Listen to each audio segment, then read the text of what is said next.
Right, guys, today we've got Techops and Zeus, and Resin is supposed to be here. Hopefully, he'll turn up later. We're talking Megacities today. Questions from you guys and a few from myself as well.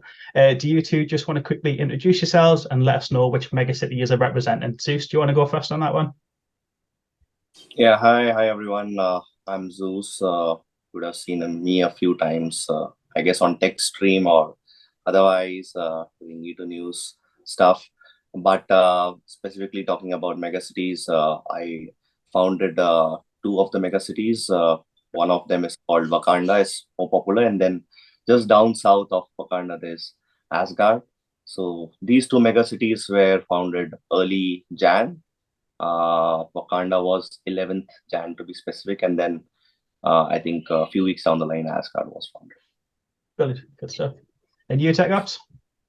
All right, I'm Tech Ops, host of the Ops Report at King Tech Ops on Twitch. Go watch it if you're not already. Right, it's been a week or more since I've done a stream, so we'll see when I get back to it. I was hoping that we'd have civilians going by now, but I have 5 megacities now. Okay. Let's see. My main one is the Eye of Ra in Managua, Nicaragua, but I've also got one in the Democratic Republic of the Congo. Okay. A big part of Skopje, North Macedonia. Senegal, I have it's kind of a smaller one there, but still good size. And then Lesotho, nice gridded area with lots of people in it.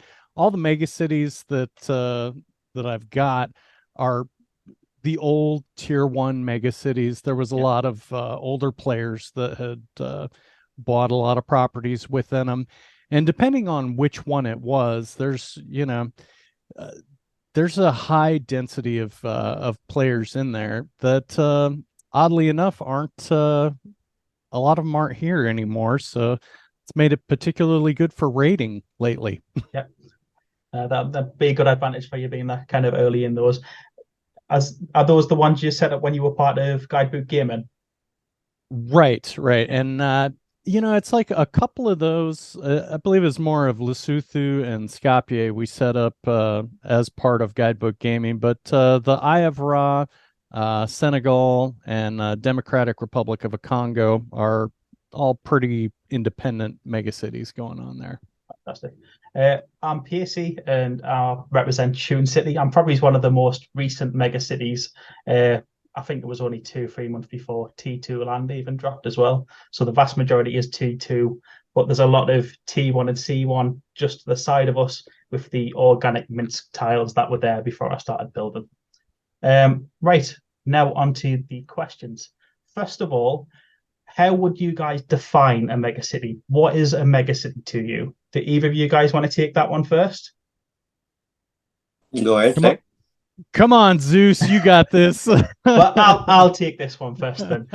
To me, a megacity isn't just a build-up area. Like I wouldn't class like London and New York and stuff as a megacity. To me, a megacity needs kind of intent, a purpose, but mainly kind of infrastructure. I know different people will think megacities are different things, but to me, a megacity needs infrastructure and kind of a theme or a team behind it pushing it forward. Do any of you guys want to add to what a megacity is? Yeah, No, yeah. Oh, okay, go ahead. I'm gonna steal Zeus's answers. Megacities need tile art, huge, beautiful pieces of tile art. I was just about to say that. I've got a few little bits of tile art. I don't have that much to be honest, though. I might have to work on that part. Yeah, it's kind of hard nowadays making tile art just because of prices and everything, and lack of time to work a particular area.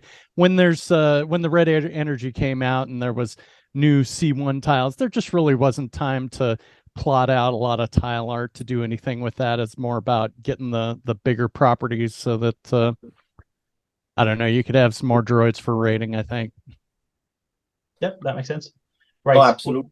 I think tile art was one of the more fascinating things, before we had anything much to do, before even raiding came along or any of the other features that came along. So I guess Tech and I, and that's how Tech and I met actually, and Okay. we've gone through this story a few times, but I just started Wakanda, and then I made that that Panther tile art, Black Panther tile art, and Tech sort of just came and gave it a nice little border. And I was like, who's this guy? He's coming up. Well, I And mean, just your tile art was so much better than anything that I had currently had. I was like, this needs to be saved. So yeah, he just wanted to protect it, and then he sold back the tiles to me as a gesture. So that's how we got introduced. But basically, coming to your question about what defines a megacity, I think you covered a lot of points. I used to talk back then, as early as Jan 21, that a megacity needs a theme. It needs to have a certain differentiation. Otherwise, how is it different from another piece of area where you have aggregation of players? But a megacity can be anywhere. Most of the OG megacities are in areas where they had a lot of room to grow, and then a lot of megacity founders chose those areas because the tiles were cheap to start, and then they could have a lot of headroom to grow. And that's how some of these megacities have grown bigger, because they started at the right places. I can't imagine people starting a megacity in a large real city, say New York, and then within days the prices would reach an amount where it would be hard for the megacity founder to keep up with respect to the infrastructure. And I think that's an important point, what you were talking about earlier. Roads, infra, etc., more organized space. That's what really gives that differentiation to a megacity. It's a much more organized space versus random tiles bought off on the map. But to enable that, you need the megacity founder to keep up, and building roads is not cheap. And allude to that, there is thousands of tiles of roads that megacity founders need to build if we are going to have a road infrastructure. This was much before Shane clarified, there would be some separation between plots. For all we knew, the buildings would have touched each other at that point in time. When you're buying tiles, so you had to build roads to give that logical separation, to people who would come and buy plots in your megacity. And of course, the entire selling point was the theme, was the essence why you started that megacity, what you wanted it to become. So a vision statement, etc., would become really important to make your point to the community on why they should come and participate in the megacity. Which is interesting, because I'm not sure, we really have the ability to even make our initial vision, come to life for definitely not right now. And who knows how long it's going to take in the future. But having the team, having something that you want to do with it is definitely what you want to do. So far, the Eye of Ra in Managua, Nicaragua is what my focus is probably going to be on when we are able to start producing stuff in there. Obviously, Mr. Green is a huge part of the Eye of Ra. Him and I have been friends for decades now. He was initially going to build his own megacity somewhere else, because he had all kinds of tile art ideas and whatnot. And I was like, why don't you just put that Egyptian-themed tile art you were going to build somewhere else right over here in Eye of Ra, and we can make this stuff happen together. And I think that's worked out pretty well. And for the future, Mr. Green's a highly motivated guy. We both have lots of contacts in our network that can help us out with whether it be live music or programmers or whatnot. So it should be interesting to see what the future holds there. Yeah, you're trying to sell it now. I've already got my plot there, so you don't need to convince me. I've got one right on the edge of just on the top where you go over the the peak of a volcano. I've got a nice Yep. big plot there. I think it's about 100 tiles or something. Right. Yeah, I was scared to buy tiles around his tile art in Ayapra just because a few days earlier we almost had a run-in on the tile art in Wakanda, and then I was like, "Hey, should I buy around your Ayapra?" So like, go ahead, buy. So I bought a small plot just a little away from the actual. I didn't have tiles around it. I mean, if I had knew he was allowing people to buy tiles around the actual, I would have bought actually right dead in the eye. I just sort of stayed away and bought in the northeast corner of that. And here I was so impressed with all Zeus's stuff. I was just buying whatever I could, wherever I could, not asking any questions or permission. To be fair, when I bought the plot that I've got in Ayapra, I did actually message you, Tech, and asked for a recommendation of where to do it. And you said you were going to be doing a lot with the volcano, which is exactly why I bought there. But we're going to move on to the community questions now because we've literally done none of them.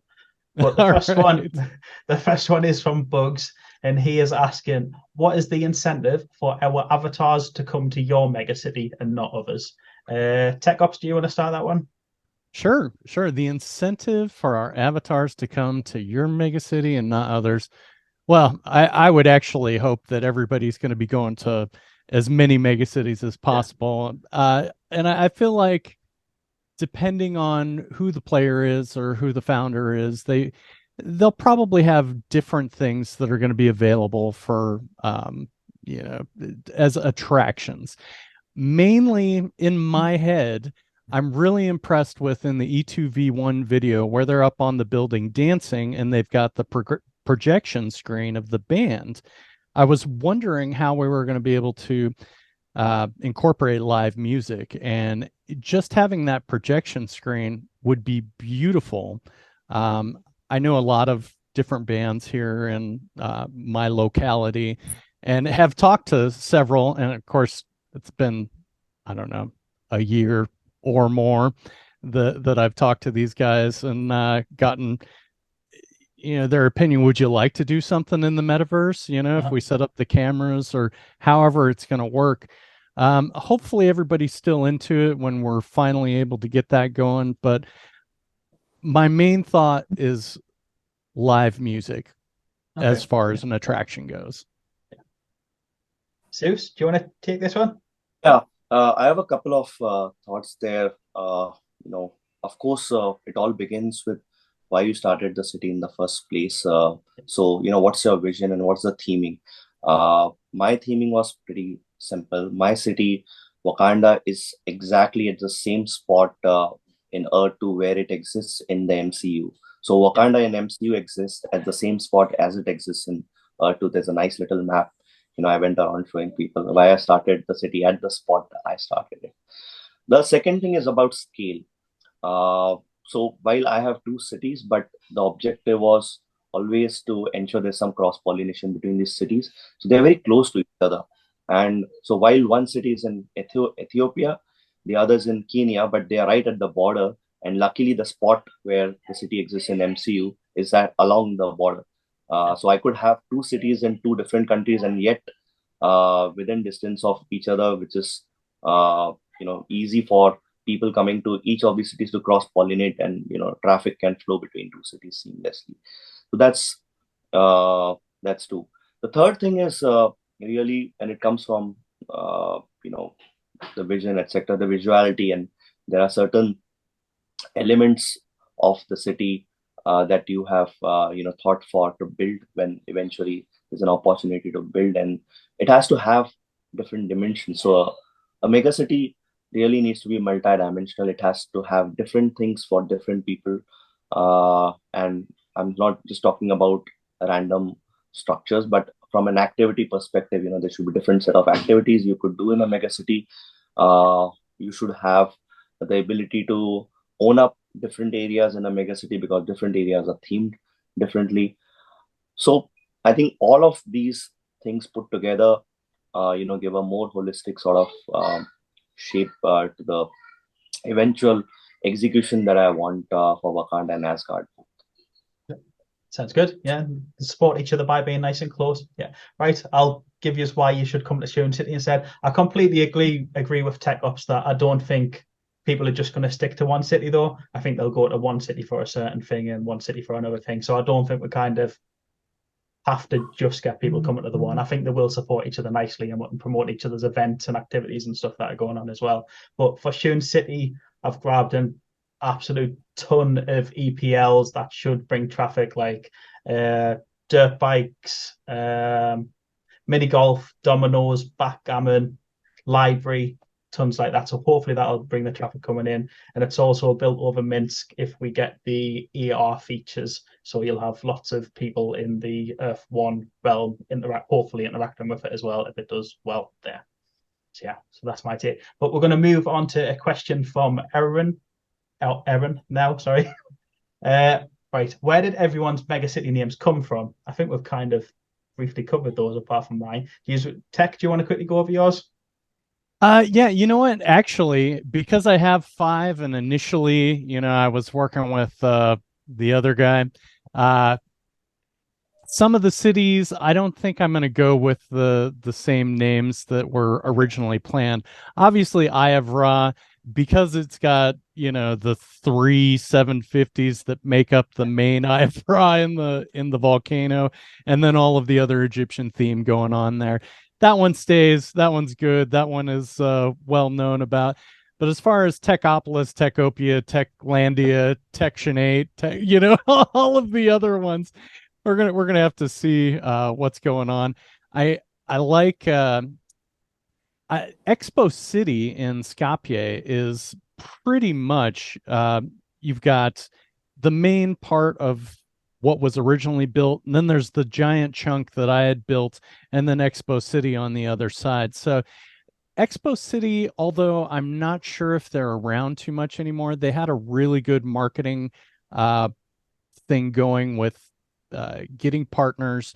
They had a nice website showing all the founders, all of the people that had the technical ability to put things together. Hopefully those guys will be back. Maybe we'll just incorporate it all into Expo City. What was the question? Where did your megacity names come from? Right.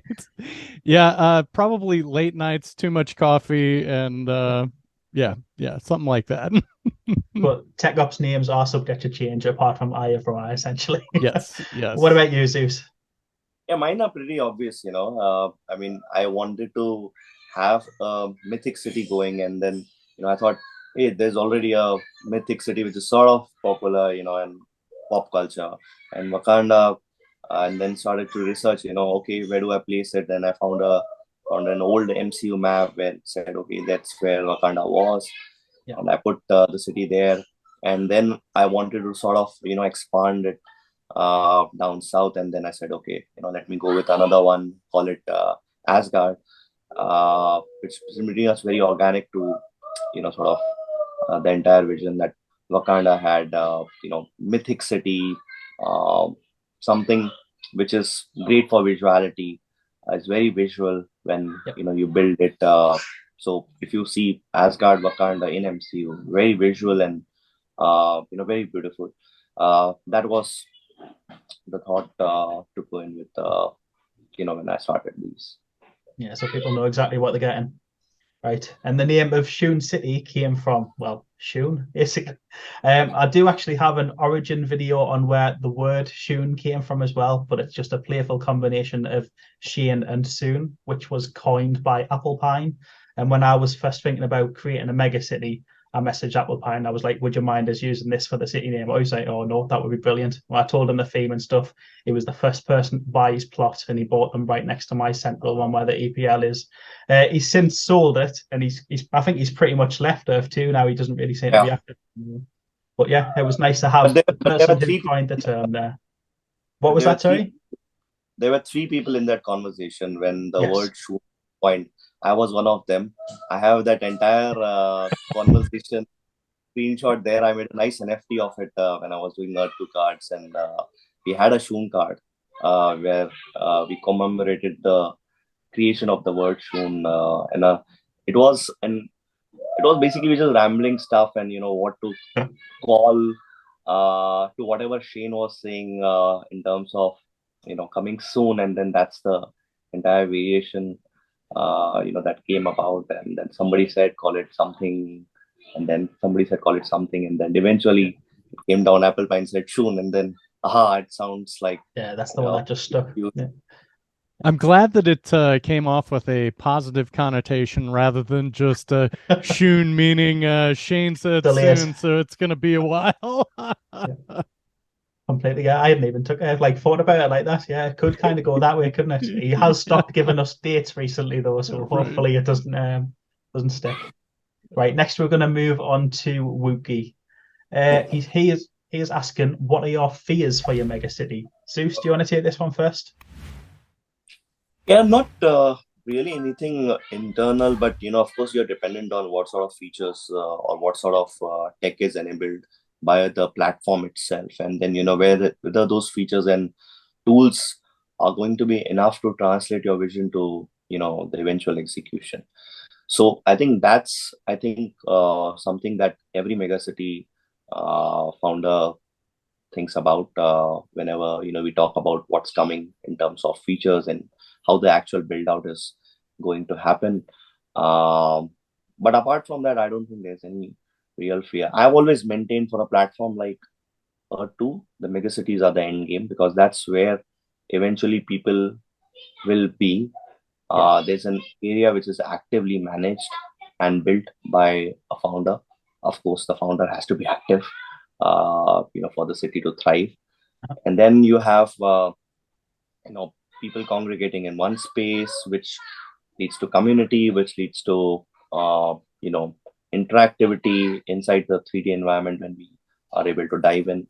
But people eventually like to go where other people are, and that's the entire idea about a megacity, to get a bunch of people together, bunch of active people rather together, and be in a one specific area and who care about that particular theme. Of course, as you said, people will move between cities, so it's important to also build ties with other cities. So like Tech has his embassy in Wakanda. I have my embassies there. I have an embassy in Shun City. I've got one on both of yours too. Yeah. So I think that's pretty much there. But what Earth-2 really throws at us, and how much time we will eventually wait for till we actually able to build out the cool city that we saw in some of these videos that Shane has posted. I can't wait to start putting the buildings down on the ground and stuff, and getting the roads in, parks set up and stuff, and just kind of seeing it in a 3D world. It's going to be amazing. Because we've literally had 2 years of thinking about how we're going to have stuff sitting and stuff, and it's just to finally put it down in place will be amazing. I think my kind of only concern, because the rest of it is down to how well Earth-2 does, is probably kind of resource allocation and what's available in a certain area. I think that kind of could incentivize a lot of players to go to a certain area. So if some areas are kind of, now that the distribution of resources has changed, especially now that it's going to be changing to Earth-2, just kind of doing it not based on real world ones. You could get some cities that have got amazing stuff and some cities that have got barely anything. So kind of how that will balance, and if Shun City gets the right things to kind of draw people in, is my kind of only concern going forward, I think. Or one of my concerns going forward. Have you got anything you would like to add, Tech? See, my worst fear was already realized. Okay.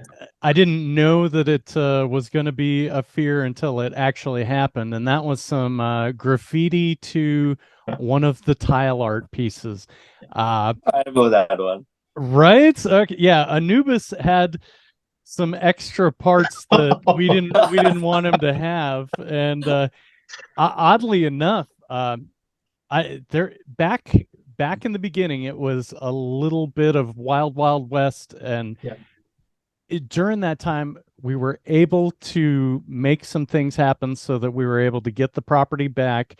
I'm waiting for merging of tiles to fully, take care of the problem. But the guy that had done the graffiti, I was trying to change flags so that it just wasn't showing up, and he kept changing his, and he wanted to sell the property back to me for like $50,000 or something. Holding I'm you like, come hostage. on.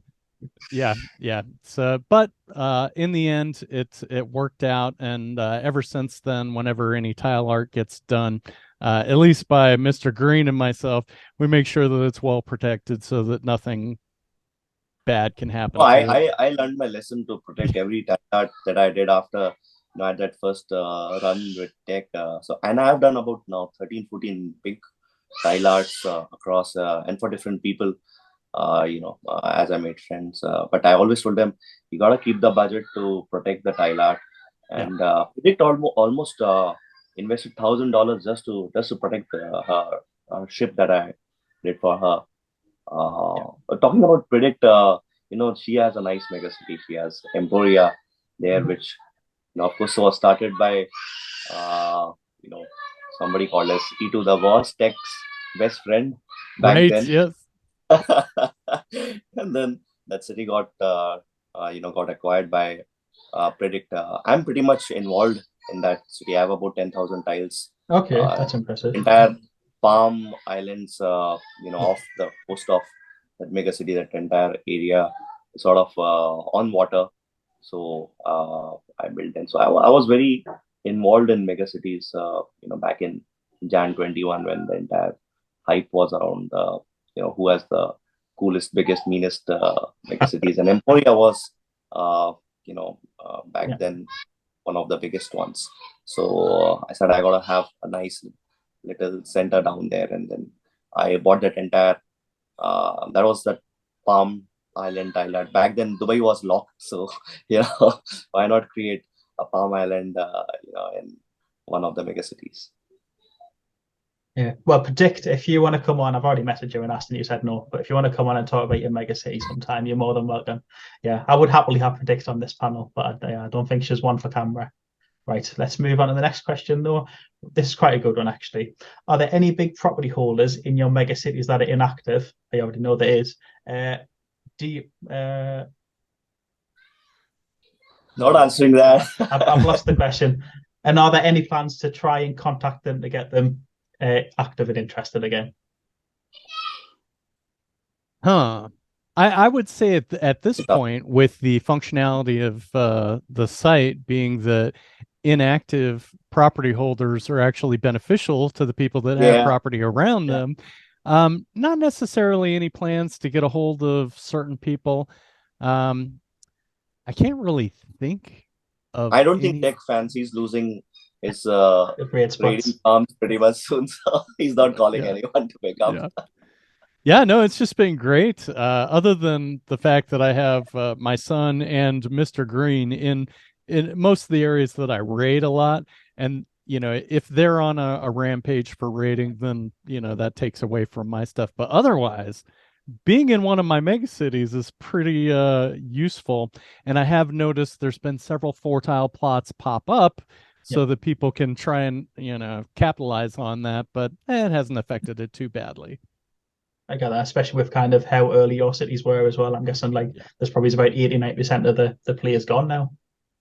Well, actually, that's the thing is the way that they were set up and where we moved certain pieces of tile art, there's, sections kind of smack dab in the middle that are still available, or at least on some just edges that are still really close to a lot of the tier 1 properties. Okay, good. Awesome. So there's room to expand there still as well. Yeah. Zeus, do you want to add anything to that? Yeah, I think that's even what I thought when I put the entire architecture of the Trinity region. The Trinity region is basically the entire region which has, Wakanda and Asgard all along the lake's coast, Lake Turkana's coast. So the entire eastern coast of Lake Turkana is the Trinity region. So I have a nice gap between Asgard and Wakanda, for future players to come and occupy if they wish to. There's a bridge city. It's called Sanctum. It's but it's largely just infrastructure there. And once things take off, we have the visuality, we have the 3D world, we have some build out. We give people some reason to come and check out the cities. Some inactives will obviously come back, to check out what happened, and then there will be a bunch of newer people who will join and then they look for a good spot, and then you have to have those provisions, in your plan, in your layout, to enable future participation. I think that's where even tech is coming from. He's left some of those spaces there strategically and spaced out the city well to allow for people to join in. And same is for the Trinity region. You have a lot of space between Wakanda and Asgard. It's not too big a gap, so that still, even if nobody comes, you still have two cities very close by, but just enough, the right amount of space on either side of the cities, and some gaps in between where people can come and still occupy plots. Fantastic. Yeah, you'd be kind of amazed at just how at the simple mention of a particular city will get people to buy in the area and fill in. I had a spot in Managua back in the earlier days where it was kind of off and down to the lower right, and it was fairly empty, even though I had created infrastructure there. The tiles didn't seem very sought after, but at some point, I don't know if it got mentioned or people just thought, well, this is probably a good spot. Everything gets filled in, and I have whole cities that are kind of just waiting to be promoted a little bit to start getting more stuff in them. Yeah. I get that. Yeah, I'm not concerned about inactive players at all, to be honest. I think kind of having a balance between the inactive, the active, for all the reasons you guys have mentioned, but even just to kind of have those natural unbuilt areas in the city could even be an attractive area to go kind of explore and play in and stuff anyway. You don't want to be surrounded by built up buildings. If you've got like a nice natural bit of grassland or tree land there which somebody hasn't touched and built on, that might be a nice area to go explore instead of just going from building and stuff anyway. I keep noticing, people are actively buying plots in some of these cities. What they're doing is the older players, they put up the plot for sale. They go inactive, but the newer active player comes and buys the plot because it's in the middle of the city, nice spot, good for reading, good for also development down the line. And I see a lot of these transactions happen in Wakanda. There are smaller plots which get bought by different people, as time passes by. They change hands, which is a good thing because people brings life back to it. Yeah. The inactive people sort of just trade with the active set of people. Right, let's move on from that one because we're only on the first page of questions and we've got 3 of them. Right. I didn't understand this question fully at first, but it was explained to us, so I expanded on it. Shared resources for the good of the megacity or dog-eat-dog tactics. And they're basically asking, will residents of a megacity be expected to share resources? I'm going to start this one myself and say no. If you want to help each other out, you can do. If F2 give us the options to help each other out, of course, you're going to have people that are, but I certainly wouldn't have it as a rule or expectation that if somebody joins Shun City, they have to contribute this or that or do anything. But no, I don't think that's a requirement at all. What about you guys? Do any of you differ? Or I think, yeah, the shared resources. I think it has to do with, if someone was looking to do something in the area, if Zeus or if Pacey asked me, hey, I've got something going on here, we just need this much gold, this much coal to put in, of course I would absolutely be right there with you to to supply that. But I think there's a lot of people, there's our connections through Discord and just throughout the years of being in the game, there are people that I would just do anything for. If Predict wanted me to do something in one of her megacities, I'm on it immediately. There would be no question. She wouldn't even have to worry about a no answer on any of it. No, absolutely, Tech. I don't think Pacey was referring to now we've known each other for quite a while to help each other out whenever one asks for. But I guess what Pacey was alluding to, and I agree to it, I'm not going to put up a mandate that if you are in this megacity, you have to do this or do that. I think an absolute sense of freedom, and that's what the metaverse is about, right? It's about expression of that freedom. So, and back then, when people were trying to tell people what to do with their plots, or I had a complete opposite view. I said, I'm not going to tell anyone what to do with their plots. this is a recommended area to do this. That's how this infrastructure has been set up. But go ahead and do whatever you want to do with your plot. It's your property. That's where, at least I've always been on that side of things. And even when it comes to pushing any unnecessary policies, I'm also against that. Whether it's sharing of resources, it's going to be a free platform. Every player is going to play to maximize their outcomes, and they have every right to do so.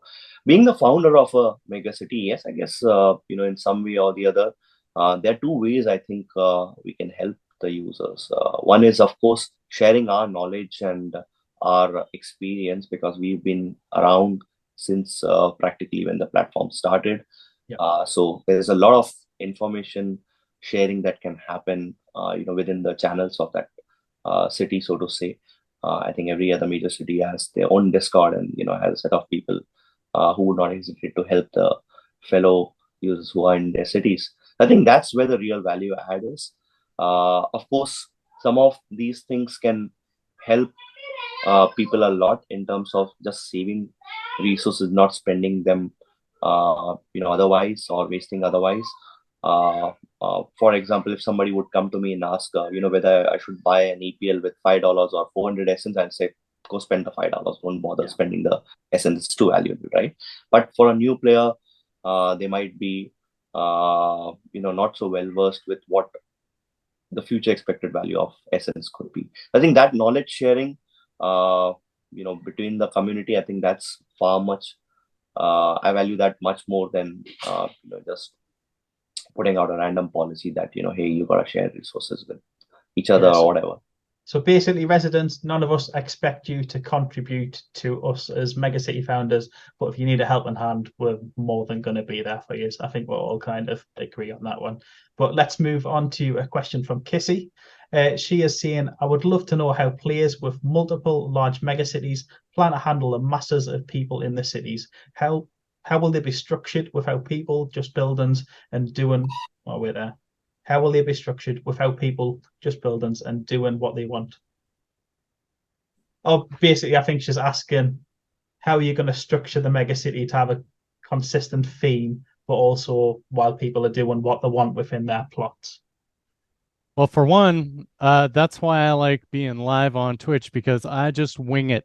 So it's gonna be winging it the whole time. Whatever happens, and I can go with the flow, and I can help the flow in the direction it needs to go. Okay. But to me, that's why I was saying the infrastructure from the founders is so important, because if you've got the infrastructure in place, you can have a consistent theme throughout an expansive area while still allowing players to do whatever they want within that space. And then you've still got your theme and your whatever you want to do with it throughout the full thing, but they can still have their individual plot to do whatever the hell they want with, but it's still themed because it's surrounded by infrastructure, if that makes sense. Yeah, I agree. I think that's all there is, really, right? As a megacity founder, you just want to put up the infrastructure in place and then let the users grow the city organically. I think beyond that, trying to force a few things will end up being counterproductive, and and that's how real life cities also work, right? You have the city administrators, they effectively just focus on the infrastructure and putting up the right environment in place for the city to grow, and then eventually it's people who take over and make the city what they want the city to be. So have you got a child getting murdered, Zeus? So a child getting murdered in the background? No, that's my son. He's just having some fun in the other room, but it's a bit loud, so you can hear. I just didn't want to ignore it in case people like sitting watching thinking, what is going on in the background? No, that's his evening playtime, so he's just having a go. I think you're right, though, Zeus. Yeah, I think you're right as far as the infrastructure and whatnot. I used to work for the county planning and development department, So I think there's a lot of principles for like city planning that I feel like may come into play once we really are able to start building our megacities out. You know, as far as in the Earth One, you got to have so many schools. You have to have so many commercial areas versus residential areas.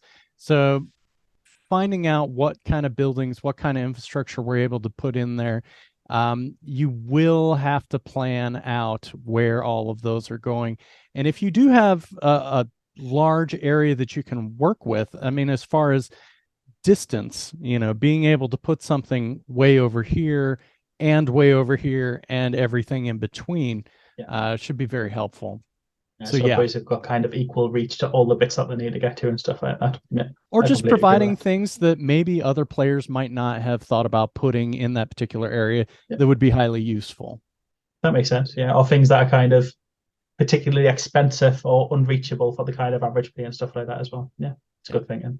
Right, we're going to move on to a question from Yina, and she is asking, what are the 3 most important factors in a megacity?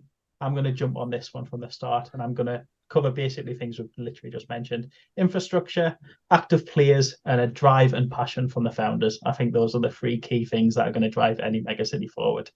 Do you guys have 3 that you would like to add, or anything you want to change to that? Tech? No, I'm just going to throw tile art in there. That's number 4. Yeah. Zeus? Yeah, we answered it earlier.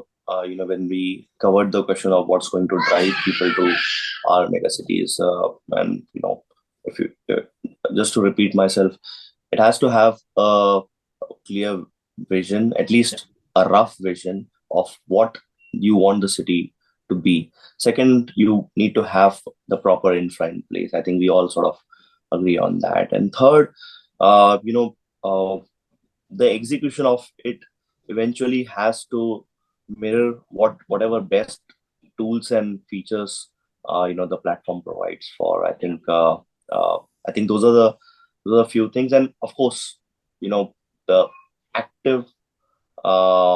activity quotient of the founder itself, you know, how involved the founder is with the 2 platform, you know, that's going to help a long way for the city to thrive, because ultimately the founder is more like a coordinator, sort of, you know, as the city grows, an enabler more than anything else, and that's about it.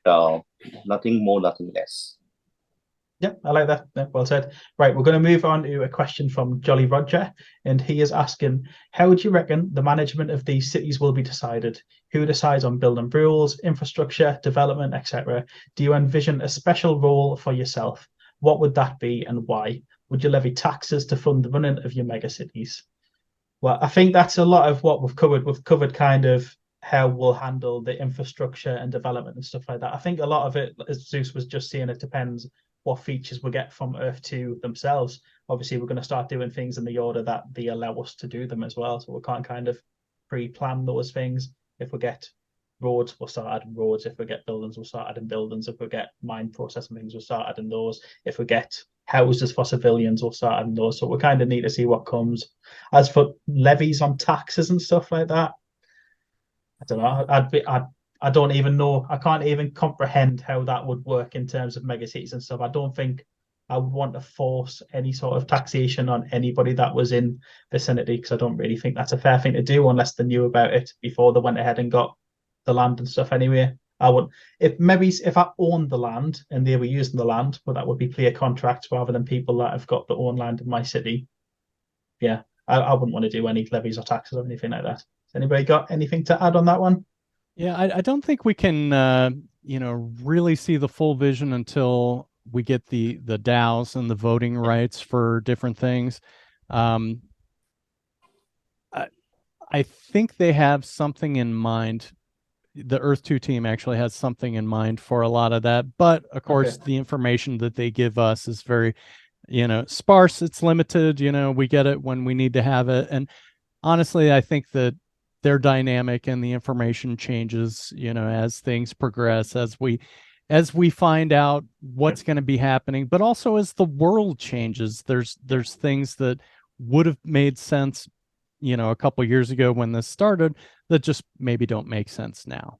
So I think having partners for your projects, whether they're, the entire megacity, or maybe if they're just, a small club or dive bar within the megacity somewhere, having a community involvement or just a strong partner to help you out on these projects is probably the most important thing. Completely agreed. Zeus, do you want to add anything? Sorry, I missed the question. What was the question? It was from Jolly Roger, and it was basically, well, I'll read it again. How do you reckon the management of these megacities will be decided? Who decides on building rules, infrastructure, development? Do you envision a special role for yourself? What would that be and why? Would you levy taxes to fund the running of your megacity? Yeah, again, as I said earlier, the founder effectively is more like a coordinator and the enabler for the infrastructure of the city more than anything else. Apart from that, taxes, I don't know. I mean, not in its present form for sure. I mean, given, if the megacity founder is buying land, they are getting jewels and they are getting essence in their own accounts of that land. So it's not fair to ask other people to, give them something to buy land which generates essence for their own accounts. Now, if there's an entire different mechanism, and that's what I keep saying, I think Earth 2 needs to be a little focused on what they want these megacities to become eventually, and whether are they going to provide the right set of tools for it to become a thriving city. And it takes a lot of beyond what just enabling certain different types of buildings and stuff, but from a structure perspective, if you were to allow say a different account which can sort of be an escrow, or it can be sort of a DAO where the benefits accrue to everyone whoever participates in that account or that DAO, and then that DAO sort of funds the build out or expansion of the infrastructure further down. So the benefits are sort of equally distributed with whoever is participating in that DAO, and assuming that they would be the residents of that particular city. So you would have a megacity level DAO maybe in future, if that's something Earth2 plans to do with the megacities, because I think it's very unique to Earth2 to have these megacities. I don't think any other metaverse has this sort of structure where players have organized themselves in megacities, and every active player I would know has one or the other plots in one of the megacities, especially the current active ones. So I think they would do well to focus on what sort of tools they can provide the founders to enable the entire vision of this whole megacity conversation that we are having. And also back then when we founded these megacities, it was with that vision that we would one day be able to find ourselves in a sprawling megapolis where you have users doing all kinds of stuff, building all kinds of things, but effectively all of that infra, the build out will need some planning in how Earth2 is enabling that, whether it's through a DAO or it's through some other mechanism. And that's where the whole question around taxes, etc., goes. That DAO can tax the city residents or who is participating in that DAO, and the DAO can take care of the build out and the execution of the common infra. Yeah, I think that's kind of something we're near. Well, I suppose it's something you could start doing external, kind of like how Resin has done a kind of joint account with these NFT things, but to do it internally with Earth2, we're kind of needing all the details from them of how it would work and stuff. But yeah, that's a one we're going probably going to have to think about in the future. But I'll move on from there now. This one is from Trav, and he is asking, how do we see megacities collaborating with other megacities as the E2 platform evolves? I'll take this one again then. I think it's mainly going to be trade routes and kind of defense alliances when we've got some sort of in 3D world PvP or something like that. And obviously we'll have our own settlements inside of their megacities as well. Does anybody want to expand on that or disagree No, with that? we already went that way. I mean, as soon as megacities were up, people were collaborating. They were establishing embassies in each other's cities. There were alliances that were formed. Tech and I started one alliance. It was called Earth 2 United or something like that. And then we had all the megacity founders and other people, join that. But as I said, the platform obviously, is moving at its pace. It has a certain development requirements, and the roadmap, whatever Earth 2 chooses to, will have its own path. And we'll also have to adjust to it. I think it goes without saying, any metaverse platform, if it has to succeed, has to be a collaborative one. It has to have the right tools to enable that collaboration. So I think it goes without saying that collaboration would be needed between cities.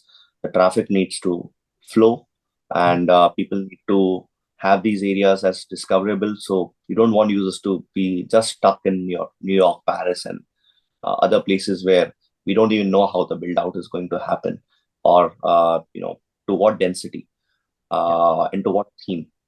But we should have some discoverability to the megacities, and the collaboration between different megacities will only fuel that discoverability. Yeah, completely.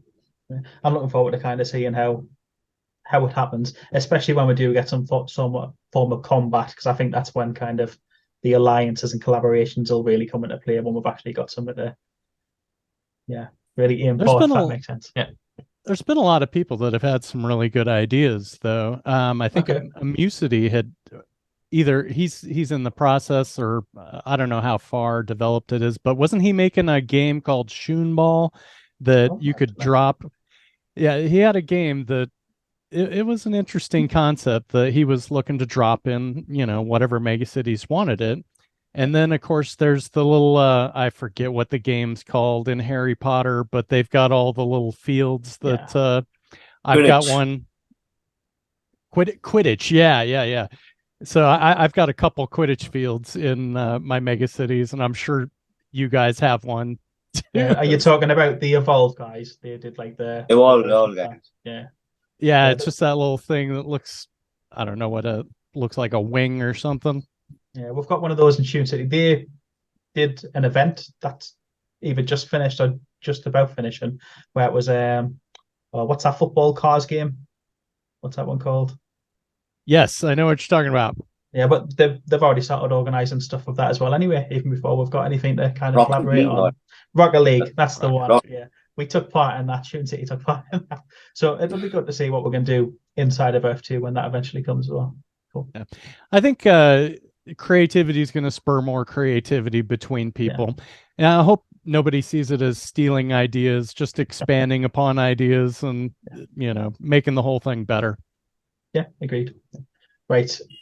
This one, I think we've pretty much already covered it. So we'll try to keep this one fairly brief, and we'll just go over it for Foodie City. What would you guys consider your rival megacity? I'm going to see, we've already said that we want to collaborate and stuff like that. I guess to a certain extent, we're all slightly rivals because we're going for the same user base. But I think the majority of us who have built megacities will end up working together and promoting each other's events and activities and stuff anyway. So I don't think there's anything that's a major rival. Does anybody disagree? Yeah, but the focus has to be on growing the pie, really. And then the share comes much later. If we focus on taking the share out of a smaller pie, then we'll not do enough to grow the pie. As far as the metaverse platforms go, I think the focus has to be on growing the pie. And it's not a zero-sum game. I don't think it's a zero-sum game where one city gains, the other loses. It's both cities can gain if they collaborate well and the traffic flows between them. And commerce drives commerce. So you can't expect everybody will spend their time and resources on one particular thing or one particular city, even if it's just simple leisure, if nothing more.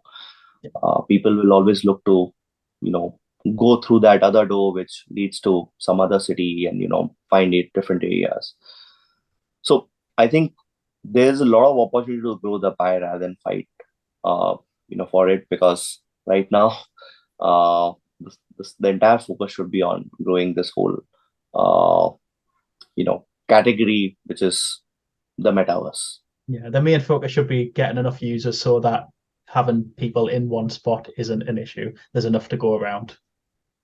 I'm going to take the opposite here. My rival is Gibraltar. Those darn Dork Slayer people. They've gone pretty silent lately, to be fair, though, haven't they? And I think I haven't heard from last 6 months. Yeah. I haven't heard from in a while. I'm on the fence of whether they're going to be my greatest rival or whether I join Dork Slayer. So, but we'll see how that works out. Hopefully, they'll come back. You were in Dork Slayer. Okay. Oh, were you originally in Dork Slayer Tech? No. Nikki and I have been pretty good friends, the whole time. But it was always the rivalry, But we've collaborated so much on just different funny stuff that. Yeah, one way or another. Yeah. The villain might come back one day. He was in Dork Slayer maybe for a day, but he was in Dork Slayer. That must have been before my time. I definitely don't remember Techops being in Dork Slayer at all. But I didn't find Earth 2 till March, so I was like 4 months too late.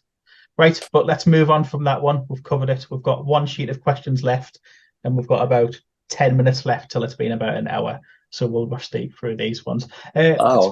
One's from Megacities, and they are asking, what moved you to create a megacity? Zeus, you started talking about this one before we were recording, so I'll let you take this one first.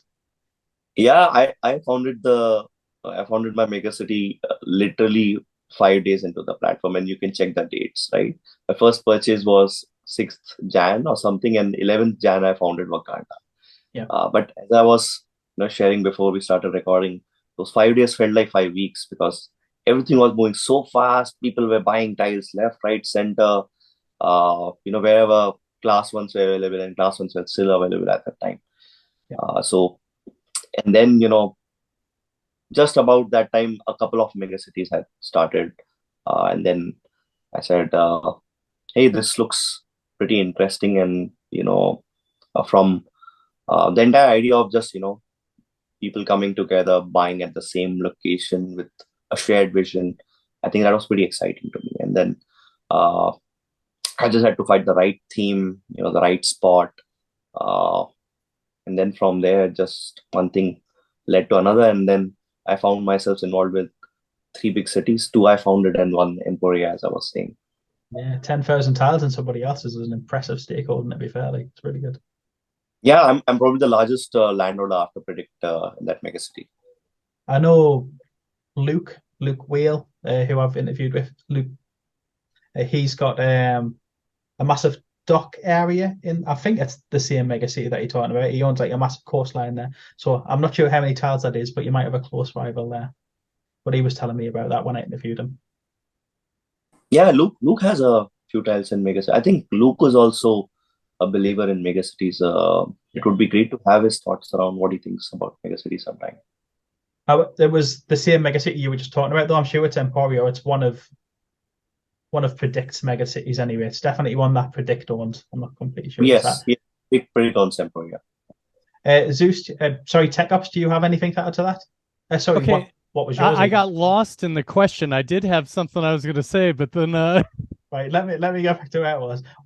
No. You'll have a few stories actually. What moved you to create your megacity? Just go with your first one, or maybe your Ayafra. Yeah, honestly, I had no idea what I was doing in the beginning, so it took the community to really educate me on what they thought was the way to go. So it was other people that got me to start or stop buying stupid things all over in weird spots and start focusing on one particular place and building up and trying to get dense player concentration. I appreciate it. Oh, sorry, they were great. It's worked out for me. It has many times. You've got a few. Yes. Mine was just I wanted something to focus on. I wanted something like a brand. I wanted an area I could get a lot of things in and have a reason to do that. But I didn't want to do that alone, so I expanded that out to a megacity. Yeah, that's basically why I started mine. I wanted to focus on one thing, but not alone. Another one from Madara City is, what other megacities do you follow closely and why? I'll go firstly on this one. I follow all of them. Anybody that posts a video or an article or something, that I'll read it, because I go through all of the F2 stuff. So any of them that are creating content, I am following and consuming. Yeah, I have a... Sorry, Techops. Oh. No, go on. I'm just jumping in wherever I can. Go for it, yeah. I have the ones where they're active, like Shun City and Malta, of course. But previously, what I had done was I have little tile art in a lot of the old megacities. So the way I keep track of them is I go through my own properties. I look at the tile art that I put in their city, see how it's doing, see, you know, if there's more stuff around me, or if it's been developed, or if these people are inactive and they're good for rating now. Yeah. Ideal. Zeus, do you want to add to it?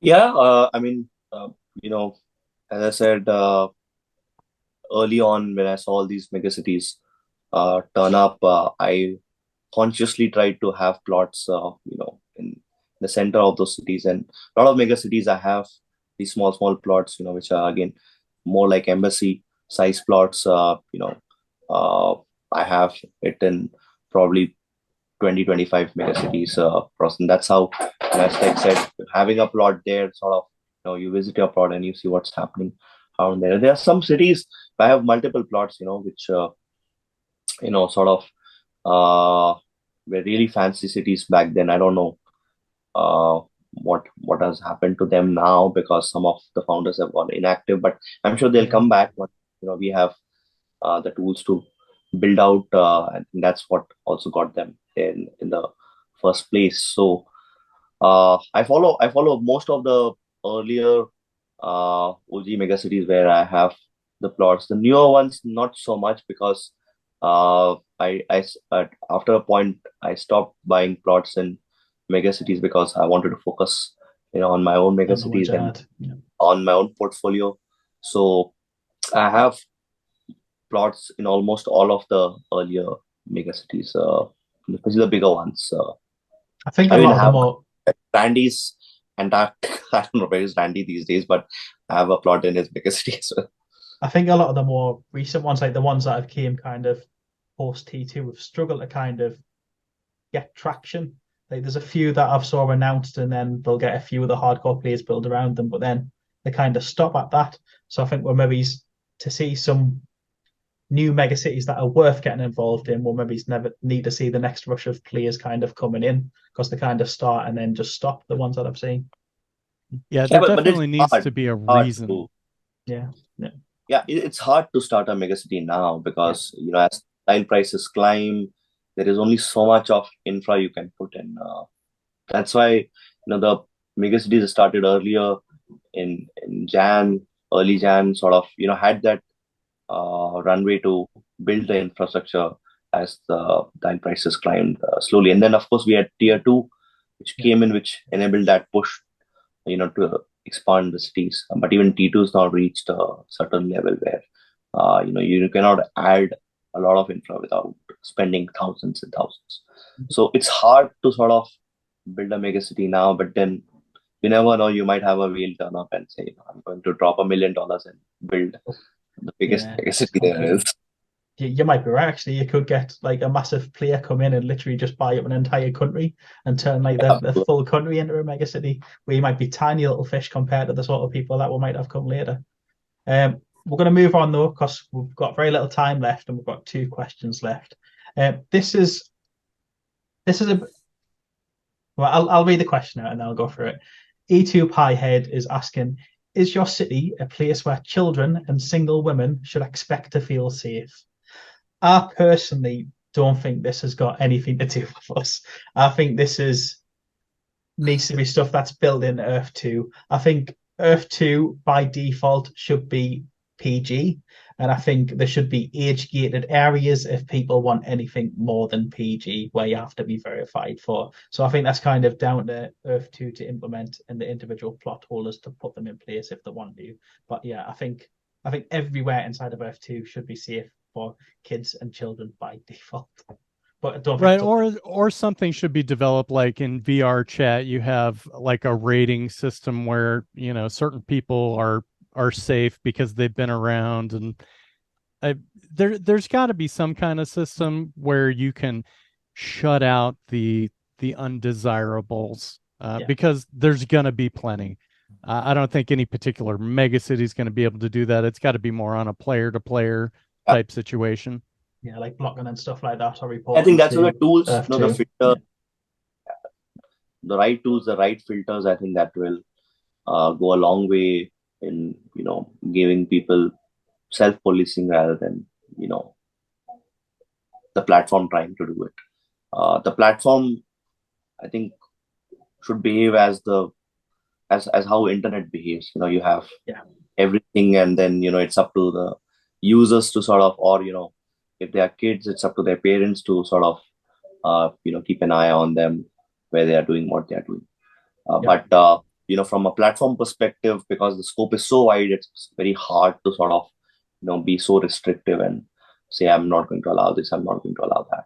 Yeah, we're not going to be hiring police forces for our megacities or anything like that. It definitely needs to be kind of features that are built into the platform to kind of make reporting easier and life easier, and age gate and certain activities and stuff like that. But yeah, we'll see what happens with that, because I think Earth 2 kind of do have a lot to do on that front before they launch the 3D environment, because it does need to be thought about. But I'm sure they have done, because they're usually quite good with that stuff. Now, this is the last question. This is one from me. It's not a community one. This is one that I've been thinking about for a while. Do you think megacities should and will be able to declare independence from the country or location that they're in? I would love to be able to kind of declare Shun City as an independent state. Do you guys think we'll ever get anything like that? And there was some thought in the draft paper. I mean, you could win a country if you control, you know, more tiles as a group. I don't really recall it too well, but there was some mention about it. You know, I think that's where the booster is available to megacities to really control the country they are based in, if they have enough mass, if they have enough scale there, and enough set of tiles with you know, the users who are part of that megacity. But it's going to be tough really to now demarcate, because of the pricing algorithm, because of the tile algorithm, to, you know, sort of demarcate that entire area into a new country altogether. But if they have to do it, they'll have to do it early on, because then that becomes a part of the architecture, you know, for the platform. So I wouldn't mind, I mean, if they allow, you know, megacities to be independent states, which I think eventually it will evolve into that. It's only, you know, now they are based in certain countries, and therefore they have the country mechanics attached to them, the tile price of that country attached to that megacity. But you know, if Earth 2 is planning to put up a feature where, you know, it has the means to declare a megacity as an independent state with its own tile pricing, I wouldn't be too averse to it. I think it only will allow more headroom for the city to grow. And I didn't even consider the tile pricing bit. I was just thinking more of kind of, because what you were mentioning in the draft paper, where we get to vote on stuff that the country does and stuff, maybe have separate kind of targets and goals to the country overall. Because I know there was stuff about residents of megacities and stuff being able to even assign their vote to the megacity, so that can be used as a megacity vote and stuff like that, so they don't even have to do it individually. So it was kind of along that terms I was thinking, rather than on tile prices, if that makes sense. But yeah, definitely something to kind of maybe, I don't know. How would tile prices work? Because you'll have some areas that are smaller than even the 100,000 tiles that might be considered megacities and stuff. So that would be a complex one. Sorry, Tech, what were you going to say? There's got to be different levels to all of it, you know. And actually, in the white paper, it does kind of, you know, go over that type of thing, where at megacity level, at city, at country level, I'm actually a little bit excited to see the DAO at the country level because Mr. Green, Catastrophic, and we assume that we have Nicaragua on lockdown just because of the amount of tiles that we all have. But you never know. You never know when it all is said and done how many people have, an insane amount of tiles in one particular country or not. What made me think about it was the sheer size of Belarus. Like Minsk is like a tiny drop on the landscape of that. So if you do get whales come in who can afford to buy like literally 1 million tiles in one country, they could just completely hijack the voting rights of that country. So kind of how would you balance it and have it for megacities and stuff then? That's why I was thinking maybe it's kind of declaring independence could work if you get enough votes from that area to kind of see that you want to do that and stuff. I'd be happy with more benefits for C1, landholders, more voting power for the higher tiers, T1, C1, that type of deal. I wouldn't be surprised to see that, to be honest. I think that might play a part of it. Yeah, I'm a little disappointed just in the fact that I don't see a whole lot more benefit for Class 1 properties, than initially we thought there was going to be. I mean, of course, we haven't seen advertising come out yet and whatnot, and I think that was a big one where Class 1 would get a higher share of the revenue of advertising. But, it's I'm a very patient guy, but I want things to happen. I disagree with you on that. I think C1 has already had tons of benefits, not as in you can do more with it, but any of yous that grabbed C1 off the map, you've already had massive price increases, you've already had tons of lit, you've already had the best locations. So I think if anything, they need to do a little bit more for us major T2 holders. I think C1's had many, many perks. Yep.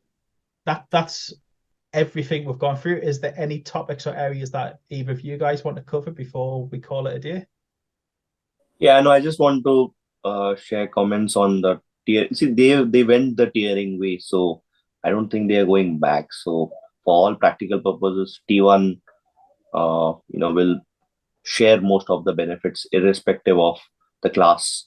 Maybe a slight benefit on the lit, which is on class 1, but besides that, I think the higher spawn rates and higher essence would be associated with T1, and then that gives them an architecture to sort of sustainably build the platform. And they have 5.1 trillion tiles, a lot of empty spaces. So you have T1, you have T2, someday you'll have T3. Of course, it has to work in tandem with the number of users. You can't be having the same set of users keep on buying tiles. You need to have more users come in. I think that's where and I think Ertu already knows this. Shane already knows this. He's gotta get more users in and build that volume of the user base. It will all happen, I guess, once we have a more tangible look and feel to the whole platform once E2V1 comes. And I think that's probably is going to be the biggest event to watch for, as in when E2V1 comes around, and how it gets perceived. From the looks of it, it looks great, but we have to see how it works. How many instances they are deploying, how many people are they going to allow in an instance? Because as Shane was saying in one of his comments earlier, there's a limitation on the architecture. You will not have thousands of players in one instance.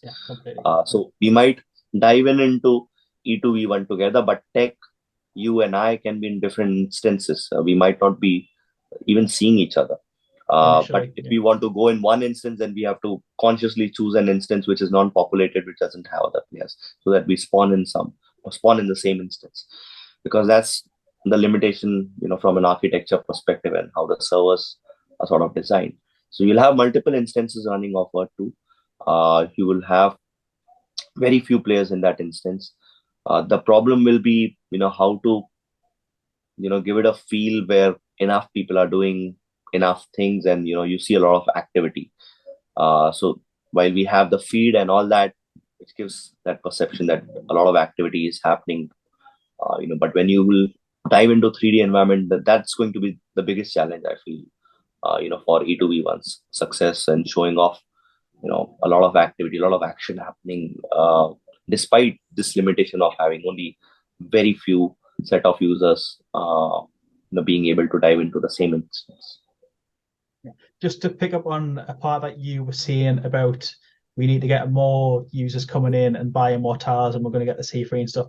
I differ from that opinion. I think the tile ownership is a very specific type of user that is right now, and we're the people that want to build and stuff. And I think we kind of need to move away from that. Not necessarily move away from it, but have that as one player type and mainly focus on other players coming for the experience that are created in those locations, and not necessarily having to own land, but just interacting with the things that are in the 3D world and that players have built and that the games are linked in and stuff like that. Players that are coming not to try and monetize, but just to enjoy the experiences that are there. I think that's where the true expansion and growth will come from, rather than continuously needing new players to come in and buy new tiles for the other players to get some perks and stuff. No, absolutely. I meant it generically. I didn't mean it buyers. I meant, people coming on to consume the platform. Of course, right now, the biggest feature is buying tiles, from a perspective. So obviously you'll be attracting a certain, type of people who want to buy assets. But I completely agree with you.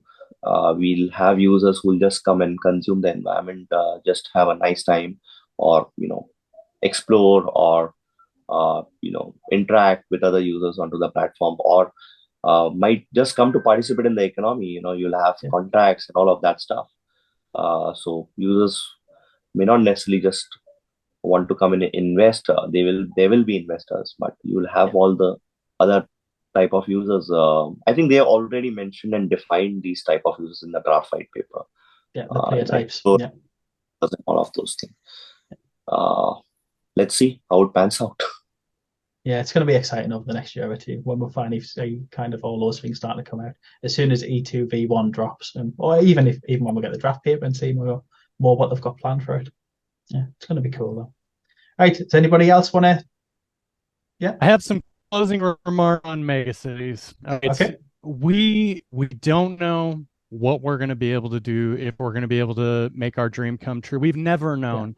All of this is pure speculation. However, along the way, Shane has always made it so that we benefited off of, the progress we've made throughout the game. So as we speculate, putting in clubs or shopping centers or whatnot, we don't really know, but we know that the team is really working hard and have done everything they could for us along the way up to this point.